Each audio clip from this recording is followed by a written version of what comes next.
ॐ सर्वे भवन्तु सुखिनः सर्वे सन्तु निरामयाः सर्वे भद्राणि पश्यन्तु मा कश्चित् दुःखभाग् भवेत्। ॐ शान्ति शान्ति शान्तिः। আদর্শ জীবন গঠনে এবং ক্রমাগত জীবনের উন্নতির জন্য প্রতিটি মানুষের,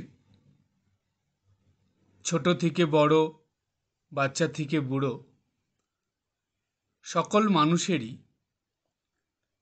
সবথেকে প্রয়োজনীয় গুরুত্বপূর্ণ হল তাদের মনকে সৌন্দর্যে, শুদ্ধতায়, পবিত্রতায় ও সতেজতায় ভরিয়ে তোলা। যেই মন সর্বদাই শুদ্ধ পবিত্র থাকে, সুস্থ সতেজ থাকে, সেই মনই সুন্দর মন বলে পরিচিত। আর সেই মনের চিন্তাভাবনা, আচার আচরণ, ব্যবহার সব কিছুই সুন্দর হয়ে ওঠে এবং সব কিছুর মধ্যেই একটা আলাদা ভালো লাগা বোধ তৈরি হয়। তাই যে মানুষের মন শুদ্ধ পবিত্র এবং সতেজ থাকে, সেই মানুষ সবার কাছেই গ্রহণযোগ্য হয়ে ওঠে এবং এক কথায় ভালো মানুষ বলে পরিচিত হয়ে ওঠে। মানুষের জীবনে সবথেকে মূল্যবান যে মন, সেই মনকে সুন্দরভাবে গড়ে তোলার জন্য মনের ভিতরে একটি বাগান তৈরি করতে হবে। সেই কথা আমরা আগেই বলেছিলাম, যেই বাগানের নাম হবে মনের বাগান। এই মনের বাগান নামেই আমাদের এই আলোচনা। এই আলোচনার মধ্যে মনের বাগানে নিত্যদিনের জীবনে সর্বদা প্রয়োজনীয় ও দরকারি 12টি ফুল ফুটিয়ে তোলার কথা বলা হয়েছিল। সেই 12টি ফুলের মধ্যে আমরা এর আগে পরপর 3টি ফুলের সম্বন্ধে আলোচনা করেছি। প্রথম ফুলটি ছিল ভালোবাসা, দ্বিতীয় ফুলটি ছিল সম্মান এবং তৃতীয় ফুলটি ছিল কৃতজ্ঞতা। আজ মনের বাগানের চতুর্থ ফুল নিয়ে আলোচনা করা হবে। মনের বাগানের চতুর্থ ফুলটির নাম হল সততা। সততা মানুষের মনের বাগানে এমন একটি ফুল যেটা ছাড়া মানুষের জীবন মূল্যহীন হয়ে পড়ে। আমাদের মধ্যে একে অপরের সঙ্গে সম্পর্কে,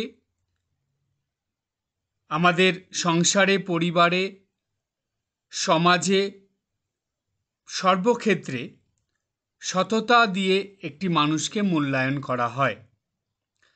সততাযুক্ত মানুষের মর্যাদা, গুরুত্ব, মূল্য সবসময়ই বেশি থাকে। তাই পরিবারের ও সমাজের সবাই সততা সম্পন্ন মানুষকে সবসময় সম্মান ও শ্রদ্ধার দৃষ্টিতে দেখে। এই কথা জানার পর স্বাভাবিকভাবেই আমাদের মনে একটি প্রশ্ন আসে, আচ্ছা, সততা বলতে কি বোঝায়?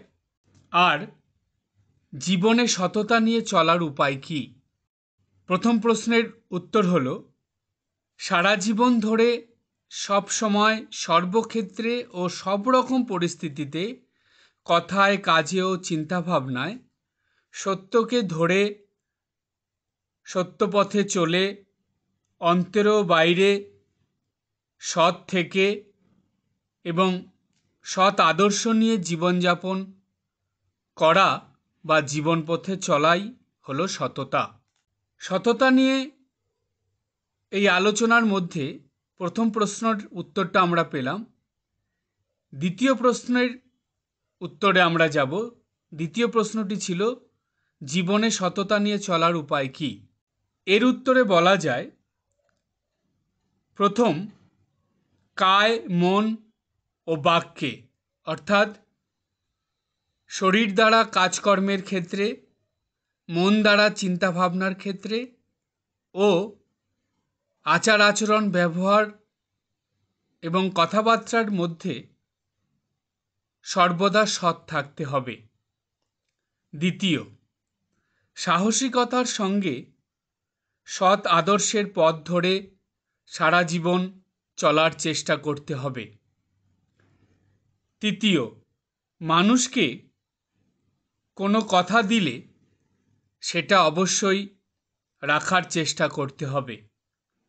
চতুর্থ, জীবনের কোনো পরিস্থিতিতেই বা কোনোভাবেই মিথ্যার সঙ্গে আপোষ করে চলা যাবে না। পঞ্চম, মিথ্যা কথা বলে মিথ্যার আশ্রয় নিয়ে কখনো কিছু করা যাবে না।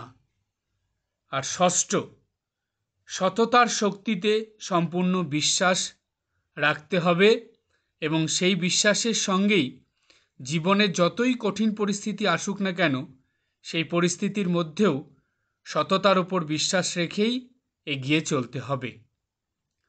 সততার এই 6টি উপায় মনে রেখে কোনো মানুষ যদি জীবনযাপন করতে পারে তাহলে সেই মানুষটা পরিবারে ও সমাজে একজন সৎ ও সততা সম্পন্ন মানুষ বলে পরিচয় লাভ করতে পারবে। সবার কাছে সম্মান ও শ্রদ্ধার পাত্র হয়ে উঠবে, সবাই তাকে বিশ্বাস করবে। এখন আমরা এই সততা নিয়ে একটি গল্প শুনব, যেই গল্পের মধ্যে দিয়ে এই সততা যে মানুষের জীবনে কতটা মূল্যবান একটি জিনিস বা কতটা মূল্যবান একটি ফুল সেটা পরিষ্কার বোঝা যাবে। গল্পটি হলো, একজন খুবই ধনী ব্যক্তি ছিলেন। তিনি একজন বড় ব্যবসায়ী। তার পরিবারে তারা 4 জন ছিলেন, তার সহধর্মিণী এবং এক ছেলে ও এক মেয়ে। সেই ধনী ব্যক্তিটি খুব ভালোই ব্যবসা করতেন এবং ব্যবসায় অনেক ধন সম্পত্তি করেছিলেন। ভালোভাবেই তার জীবনযাপন হচ্ছিল, কিন্তু এর মধ্যে সেই ধনী ব্যক্তিটি সব কিছু থাকা সত্ত্বেও কোনো সুখ শান্তি পাচ্ছিলেন না। কারণ সেই ব্যক্তিটির মনে সবসময় একটি অজানা ভয় কাজ করত। তিনি সবসময় একটু ভয়ে ভয়ে থাকতেন। আর এর ফলে তার পরিবারে অর্থাৎ তার সহধর্মিণী ও ছেলে মেয়ের সঙ্গেও তার সম্পর্ক খুব একটা ভালো ছিল না। কারণ তার সহধর্মিণী ও ছেলে মেয়েদের সঙ্গে প্রায়ই তার মনোমালিন্য হতো এবং তিনি সবসময় তাদের থেকে দূরে দূরে থাকতেন, তাদের সঙ্গে বেশি কথাও বলতেন না এবং তাদের সঙ্গে বেশি সময়ও কাটাতেন না। এই রকমভাবে তার জীবন চলছে, কিন্তু ভয়, সন্দেহ, অবিশ্বাস এইগুলো তার মনে লেগেই থাকতো। আর এই কারণে সেই ব্যক্তিটি ভালোভাবে ঘুমাতেও পারতেন না এবং ভালোভাবে খাওয়া দাওয়াও করতে পারতেন না। সবসময় তার মনের ভিতরে একটি অস্বস্তি চলত। সবসময় তিনি খুবই চঞ্চল, অস্থির এবং অস্বস্তির মধ্যে থাকতেন। তো তিনি একদিন ভাবছেন যে আমার জীবনে সবই তো আছে, সব কিছু থাকা সত্ত্বেও আমি কেন শান্তি পাচ্ছি না? আমি কেন শান্তি মতন রাত্রে ঘুমাতে পারি না, শান্তি মতন খেতে পারি না, কারোর সঙ্গে ভালোভাবে মিশতে পারি না, শান্তি মতন সময় কাটাতে পারি না? সবসময় কেন আমার ভিতরে এরকম অশান্তি, চঞ্চলতা, অস্থিরতা, সবসময় কেন একটি বিরক্তিভাব, সন্দেহভাব, অপরকে অবিশ্বাস করার মনোভাব, কেন এগুলো? এই নিয়ে সে ব্যক্তিটি অনেক চিন্তাভাবনা করেছে, কিন্তু এর উত্তর খুঁজে সে পায় না। তখন সে একদিন ঠিক করল যে এর কারণ আমাকে জানতেই হবে। সে এইভাবে দিন কাটাচ্ছে। হঠাৎ একদিন শুনতে পেল যে সে যেখানে থাকে সেই এলাকায় একজন সাধু এসেছেন। তিনি মানুষের মনের রোগ ভালো করে দেন। এই কথা শুনে সেই ব্যক্তিটি ভাবল, বাহ, ভালোই হলো, আমারও তো মনের ভিতরে একটা রোগ চলছে, আমিও সেই সাধুর কাছে গিয়ে আমার এই রোগটা সারিয়ে নেব। কিন্তু এই নিয়ে সে কাউকে কিছু বলল না। একদিন সেই ধনী ব্যক্তিটি সেই সাধুর কাছে গিয়ে উপস্থিত হলো। সাধুকে প্রণাম করে সেই ধনী ব্যক্তিটি বলল যে, সাধু বাবা, আমার আপনার সঙ্গে খুবই দরকারি কথা আছে। তো সাধুটি বললেন যে, ঠিক আছে, আপনি একটু অপেক্ষা করুন, যারা যারা এসেছে সবাই চলে যাক, তারপরে আপনার সঙ্গে কথা বলব। তো যে সকল মানুষরা এসেছিল তারা সবাই যখন চলে গেল, তখন সাধু বাবা সেই ব্যক্তিটিকে বললেন, আপনি আসুন, এখানে বসুন, এবার আপনার কি অসুবিধা বা সমস্যা সেই কথা আমাকে খুলে বলুন। তো সেই ধনী ব্যক্তিটি সব কিছুই সেই সাধু বাবাকে জানালো। সাধু বাবা সেই ধনী ব্যক্তিটির কাছ থেকে সব শুনে বললেন, আচ্ছা, আপনি কি করেন? সারাদিন আপনার কাজটা আমাকে একটু বলবেন। সেই ব্যক্তিটি সাধু বাবাকে বললেন যে তিনি ব্যবসা করেন। ব্যবসার ক্ষেত্রে তাকে মানুষকে অনেক কিছুই বলতে হয়, মানুষের সঙ্গে অনেক রকমভাবেই তার ব্যবহার করতে হয়, অনেক রকম মানুষের সঙ্গে মিশতে হয়, কাজকর্ম করতে হয়, সেগুলো তিনি সবই বললেন। সারাদিন কি করেন না করেন সব কিছু বললেন। সব কিছু শুনে সাধুটি বললেন যে, দেখুন, আপনি যেমন কর্ম করছেন সেই কর্মের ফলই আপনি ফিরে পাচ্ছেন। তখন সেই ব্যক্তিটি একটু অবাক হয়ে গেল। সে ঠিক কথাটা বুঝল না। সে সাধু বাবাকে জিজ্ঞেস করলো যে, সাধু বাবা, আপনি আমাকে একটু ভালো করে বুঝিয়ে দিন, আমি ঠিক বুঝতে পারলাম না।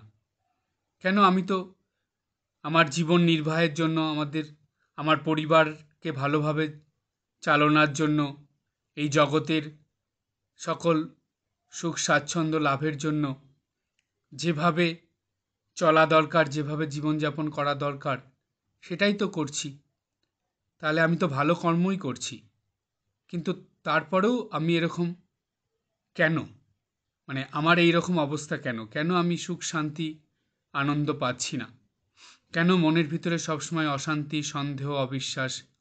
এটাই আমি জানতে চাই। তখন সেই সাধু বাবা বললেন, আপনি সারাদিন যে কর্ম করছেন সেই কর্মগুলো সৎ কর্ম নয়। আপনি অসৎ পথে আপনার প্রয়োজনীয় সব কিছু উপার্জন করছেন। আপনি খুব মিষ্টি করে বা সুন্দর করে মিথ্যা কথা বলে, মিথ্যার আশ্রয় নিয়ে, অপরকে প্রভাবিত করে আপনার এই ব্যবসার কাজ সম্পন্ন করছেন। মিথ্যার পথ ধরে চলে, মিথ্যার কথার আশ্রয় নিয়ে আপনি অপরের কাছ থেকে পয়সা রোজগার করে সেটা দিয়ে আপনার পরিবারের ভরণ পোষণ করছেন এবং আপনার প্রয়োজনীয় সব কিছু আপনি জোগাড় করছেন। কিন্তু এই যে আপনি মিথ্যার আশ্রয় নিয়ে, মিথ্যা কথা বলে, অসৎ পথে দিনের পর দিন মানুষকে মিথ্যার মধ্যে রেখে টাকা পয়সা রোজগার করছেন এবং সেই দিয়ে যে জীবন নির্বাহ করছেন, জীবনযাপন করছেন, এটা তো একটা কর্ম। আর এই কর্মটা অসৎ কর্ম হচ্ছে, এটা সৎ কর্ম নয়। এই অসৎ কর্ম করছেন বলেই এর ফল আপনি পাচ্ছেন। এর ফলে কি হচ্ছে? আপনি নিজেও জানেন, আপনার বিবেক জানে আপনি যেগুলো করছেন সে কাজগুলো ঠিক হচ্ছে না। তাই আপনার মন সবসময় একটা অশান্তির মধ্যে থাকে, সবসময় একটা ভয়ের মধ্যে থাকে। আর আপনি যেহেতু সৎ পথে চলছেন না, তাই আপনি সবাইকেই আপনার মতনই ভাবছেন বা সবাইকেই সন্দেহের চোখে দেখছেন, সবাইকে অবিশ্বাস করছেন। এর মূল কারণ হলো আপনি নিজের ভিতর থেকে সততা হারিয়ে ফেলেছেন। তাই যতদিন না আপনি এই সততা আপনার জীবনে ফিরিয়ে আনবেন, আপনি সৎ পথে থাকবেন, সৎ পথে পয়সা উপার্জন করবেন এবং সত্য কথা বলে মানুষের সঙ্গে চলতে না পারবেন, ততদিন আপনার জীবনে প্রকৃত সুখ শান্তি আনন্দ ফিরে আসবে না। বাইরের থেকে আপনি সুখে শান্তিতে আনন্দে আছেন, এটা অপরে দেখলেও বা বুঝলেও কিন্তু আপনি ঠিক জানেন যে আপনি কতটা সুখ শান্তিতে বা আনন্দের মধ্যে আছেন। আপনি কিন্তু সর্বদাই অশান্তিতে আছেন, মনের অসুখে পড়ে আছেন এবং নিরানন্দে জীবনযাপন করছেন। তাই আপনাকে আমার এটাই বলার যে আপনি আপনার জীবনে এই সততা ফিরিয়ে আনুন।